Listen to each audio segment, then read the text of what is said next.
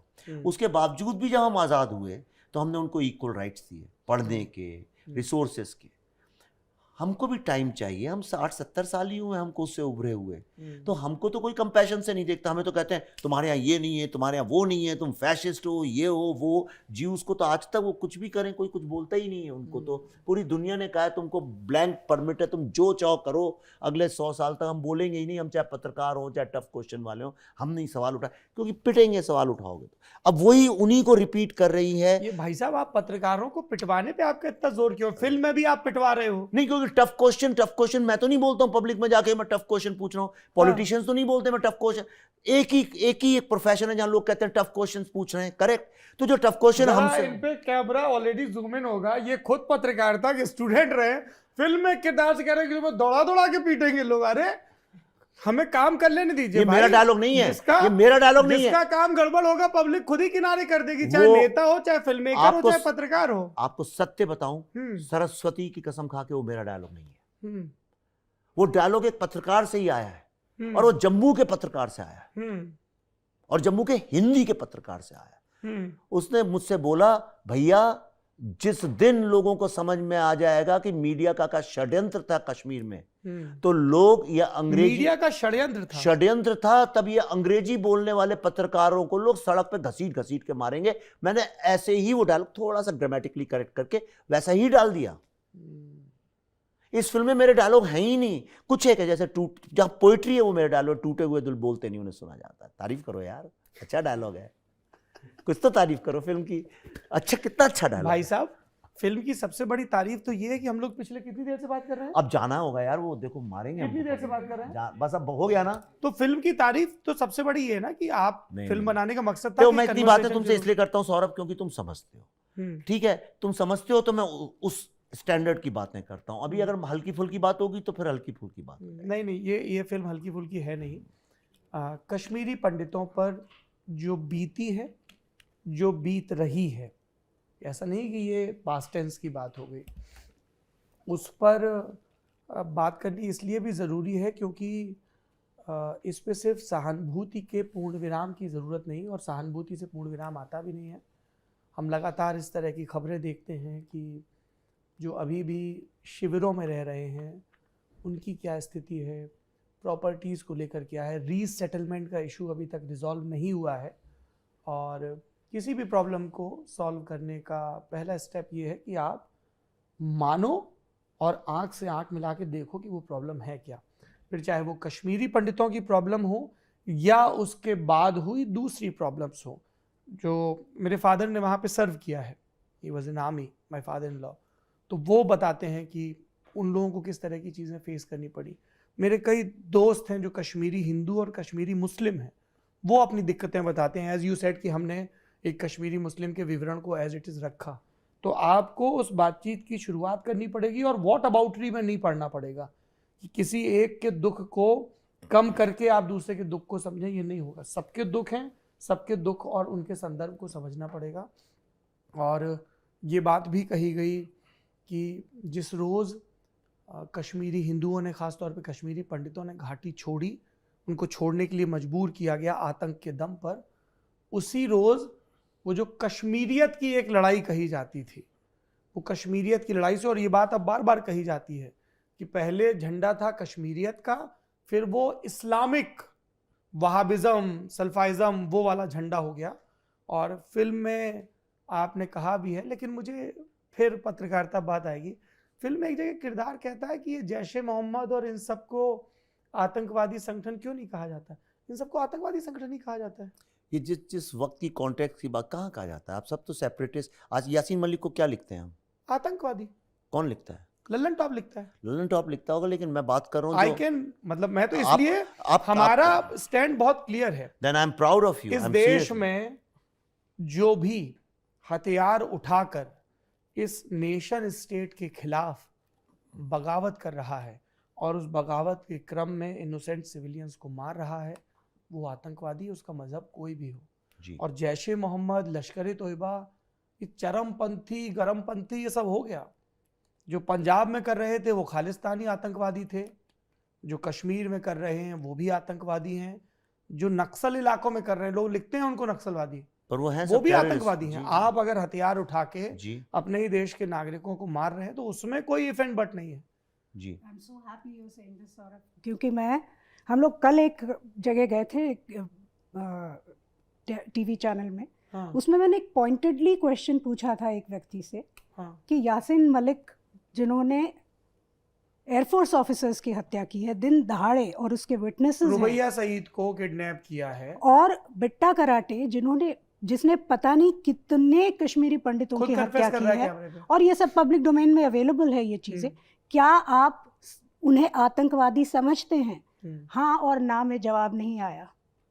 Okay, सामने से नहीं, देखिए ये ऐसे ऐसे लच्छे मार मार के जवाब देने की कोशिश आई सामने से। अभी नीचे अभी भी हुआ, थोड़ी देर पहले नीचे अनुपम खेर जी ने एक सवाल पूछ लिया यही नीचे आप ही के ग्रुप के जर्नलिस्ट से, तो यही पूछ लिया यही डायरेक्ट। पूछा कि क्या आप इसको आपने जेनोसाइड मुझसे मानते पूछा, हैं? मैंने आपको सीधा जवाब दिया। नहीं, तो सौरभ इसीलिए मैं सौरभ कह तुम रही अलग हूँ, हो, देखो बहुत- सौरभ यू आर डिफरेंट। मैं बहुत खुश हूँ कि आपने You are different। तो मैं कहा। आपकी तमाम चीजों से असहमत हो सकता हूँ, जैसे मैंने कहा कि इस फिल्म में भैया हो, मुझे जो जो चीजें दिखी, मैं- लेकिन जो चीजें सही हैं वो तो सही की तरह ही मैं बताई उस जाएंगी। आदमी की जिंदगी भर इज्जत करूंगा जो इस फिल्म मेरे साथ बैठ के सीन बाय सीन उसका क्रिटिसिज्म पर ये क्यों है, वो क्यों है, यहाँ झंडा क्यों दिखाया, ये रंग ऐसा, मैं पूरी दिन रात 24 घंटे अब बुद्धिस्ट और उनकी तरह शैविज्म की तरह 1000 साल शास्त्रार्थ करने के लिए दिल से खुश होऊंगा। कोई तो मेरी फिल्म की बात करे, फिल्म की बात छोड़ के सब उसमें घुसाते हैं, ये क्यों नहीं दिखाया, वो क्यों नहीं दिखाया।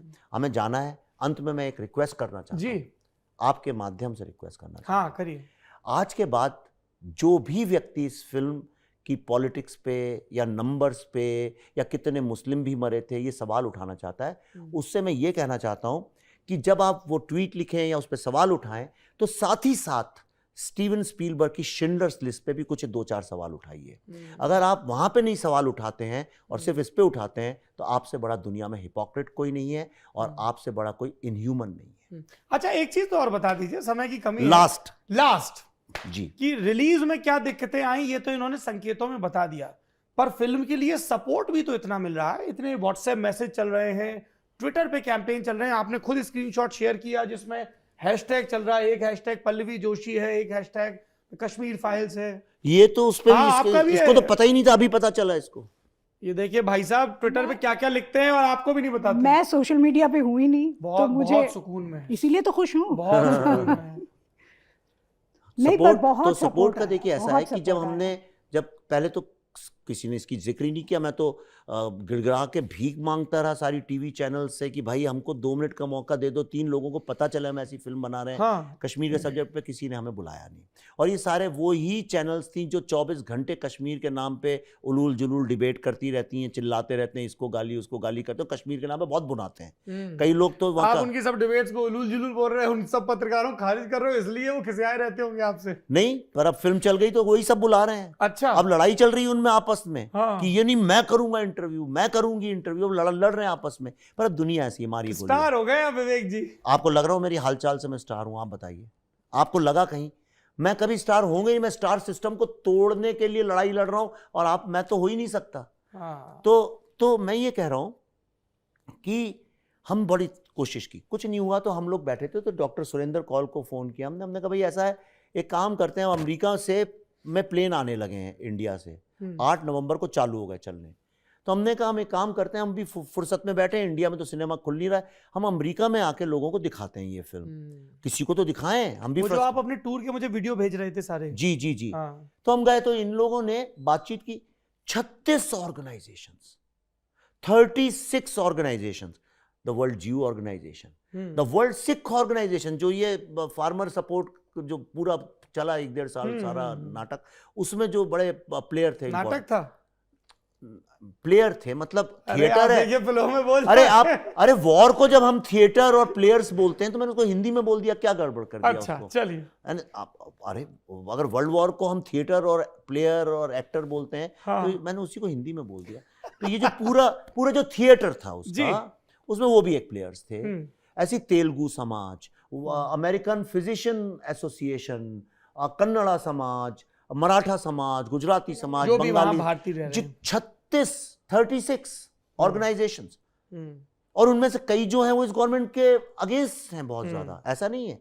वो केम फॉर दिस कॉज, क्योंकि जब हम यहाँ इंडियन पॉलिटिक्स से दूर चले जाते हैं अकेले वहां, तो आपको अलग पर्सपेक्टिव से चीजें समझ में आती हैं। अमेरिका में मार मार के आपको सिखा दिया जाता है कि भाई जो प्रताड़ित है, परसिक्यूटेड है, उसको सवाल मत उठाओ, उसकी पीड़ा सुनो। एक अच्छी बात है अमेरिकन डेमोक्रेसी की। तो वो जुड़ी।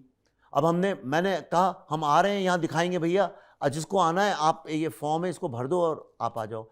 फिर हमने कहा अच्छा एक काम करो, तुम आ रहे हो तो फ्री में क्यों देख रहे हो, एक कॉज है, इसको पैसे भी दे दो। करते करते आप ये देखिए 16 शहरों में हाउसफुल, कई जगह पे तो 2-2, न्यूयॉर्क वगैरह में 2-2 3-3 स्क्रीन में एक साथ चली हैं। वहां से ये सारा सैलाब चालू हुआ। ये व्हाट्सएप वहां से चालू हुए। वो माँ बाप आए, उन्होंने अपने बच्चों को लिखा, बच्चों ने देखी, उनने इंडिया में लखनऊ में बैठे अपने माँ बाप को लिखा, अरे आज बड़ी अच्छी फिल्म देखी मम्मी, हमको तो ये पता ही नहीं था कुछ भी। मम्मी कह रही है अरे बेटा हमने तो पढ़ा था ये था। अब वो कॉन्वर्सेशन चालू हुआ है चुपचाप, और ये अच्छा भी हो गया। ईश्वर कई बार ना, ईश्वर अलग अलग तरह से आशीर्वाद देता है। यहां से शुरू हुआ होता तो सिर्फ हिंदू मुस्लिम बीजेपी कांग्रेस में इतनी अच्छी फिल्म बर्बाद हो गई होती, पहले ही बर्बाद हो गई होती। तो वो हमने जब किया तो उससे एक सैलाब बना। वहां पे जो इसको देख रहे थे लोग, उन्होंने आके अपना पैसे इकट्ठे किए, GKPD, इनके कितने सारे लोग, आम आदमी। एक जगह तो हम बैठे थे, एक व्यक्ति मुझसे मिलने आया, कहने लगे जी आपने ये फिल्म बनाई, आप क्या चाहते हैं?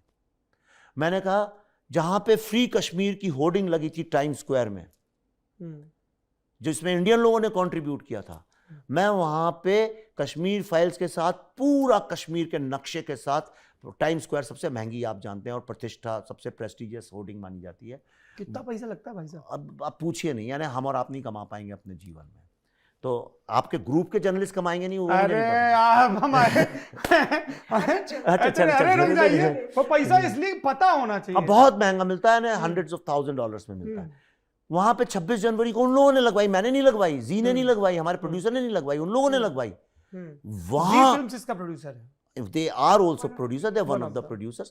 वो इन्फ्लेक्शन पॉइंट था।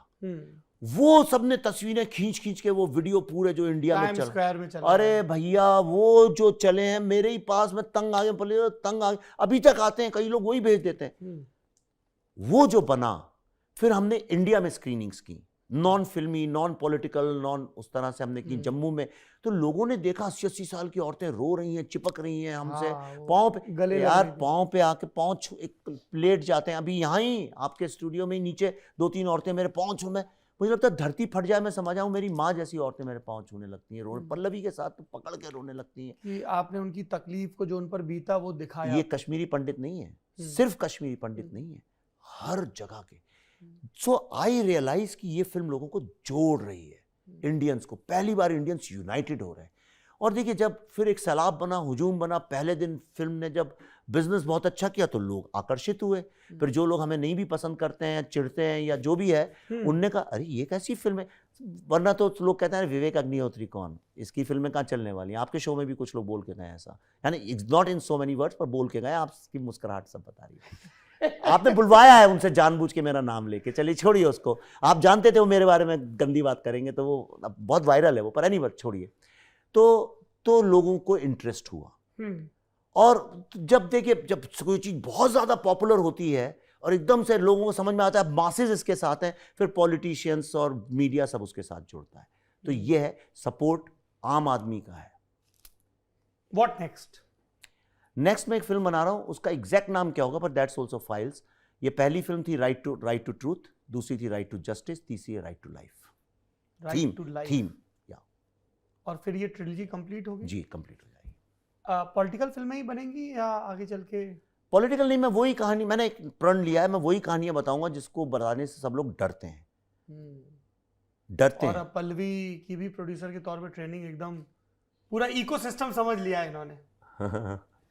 चलिए ऑन दैट नोट ये बातचीत खत्म करते हैं। विवेक रंजन अग्निहोत्री और पल्लवी जोशी की राजनीति से आप इत्तेफाक रख सकते हैं या ना इत्तेफाकी भी हो सकती है। कश्मीर फाइल्स एक फिल्म है, फिल्म के क्राफ्ट को लेकर आपकी बहुत सारी आलोचनाएं हो सकती हैं। आपको लग सकता है कि ये सीन बहुत इन योर फेस है, आपको लग सकता है ये सीन बहुत लाउड है, पर वो आपकी अपनी सिनेमा सेंसिबिलिटी है, उसके हिसाब से आप फिल्म को स्वीकार कर सकते हैं, खारिज कर सकते हैं। लेकिन फिल्म विवेक रंजन अग्निहोत्री के शब्दों में जो पहली मंशा है कि कश्मीरी पंडितों की तकलीफ उन पर जो बीती है 80 के दशक के उत्तरार्ध में, 90 के दशक में, उस पर बात की जाए, उसमें सफल होती है। पूरे देश में इसकी चर्चा हो रही है। आप अगर ये फिल्म देखें तो कमेंट बॉक्स में ज़रूर बताएं कि आपकी इसको लेकर राय क्या है, और हम जल्द आपको बताएंगे ऐसी किताबों के बारे में, कुछ का तो इसमें जिक्र हुआ ही इस बातचीत में, जिनको पढ़कर आप न सिर्फ कश्मीर के वर्तमान या हालिया इतिहास बल्कि कश्मीर के गौरवशाली इतिहास के बारे में जान सकते हैं। और इस सूची में सिर्फ कल्हण या अभिनव गुप्त या भरत मुनि या नागार्जुन नहीं होंगे, ये एक विस्तृत सूची होगी जिसमें बौद्ध ग्रंथों के बारे में, संस्कृत ग्रंथों के बारे में, दर्शन के ग्रंथों के बारे में, विज्ञान के ग्रंथों के बारे में बातचीत होगी, और मध्यकाल में जो तमाम चीज़ें रची गई उनके बारे में बात होगी। जैसे हमने कथा कौतुकम एक किताब है बड़ी कमाल की, वो लिखी गई थी, तो उसके बारे में एक किताब वाला किया था। बाकी ये संवाद चलता रहे, कभी आप सहमत हों कभी असहमत हों, लेकिन बातचीत की गुंजाइश हमेशा रहे, ये बहुत ज़रूरी है। आपको ये पूरा ललन टॉप का सिनेमा अड्डा कैसा लगा कमेंट बॉक्स में ज़रूर बताइए।